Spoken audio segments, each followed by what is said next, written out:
ইংরেজিতে একটা কথা আছে, exam is knocking at the door. বুঝতেই পারছো বলছি আসন্ন এইচএসসি পরীক্ষার কথা। কিন্তু এই মুহূর্তে যে 5টি কারণে তুমি হবে ব্যর্থ। প্রথমত, ভাগ্যের উপর নির্ভর করে বসে থাকা। এই প্রবণতা বাংলাদেশের শিক্ষার্থীদের মধ্যে তুলনামূলক বেশি লক্ষ্য করা যায়। এই শ্রেণীর শিক্ষার্থীরা সবকিছু ভবিষ্যতের উপর ছেড়ে দিয়ে দায়িত্ব থেকে দূরে থাকে। তাদের মতে আমার ভাগ্যে যেটা আছে সেটা পরিবর্তন করার ক্ষমতা আমার নেই, অতএব যা হবার তাই হবে।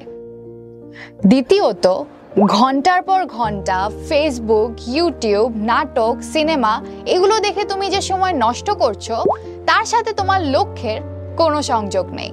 মনে রেখো, এই ব্যাপারগুলো তোমার মনোযোগকে কিন্তু দারুণভাবে ক্ষতিগ্রস্ত করছে। তৃতীয়ত, একটি common phrase, poor self esteem, অর্থাৎ হীনমন্যতা।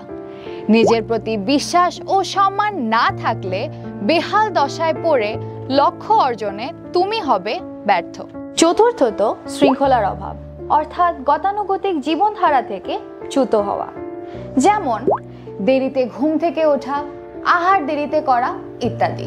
মনে রাখবে, নিয়মতান্ত্রিক জীবনযাপনের ক্ষেত্রে শৃঙ্খলার কোনো বিকল্প নেই। শৃঙ্খলার সবচেয়ে বড় উপকারিতা হলো সকল প্রকার বিচ্ছিন্নতা থেকে মুক্ত হয়ে একটি বিষয়ের প্রতি মনোযোগী হওয়ার ক্ষমতা অর্জন করা, যা সফলতার পূর্বশর্ত।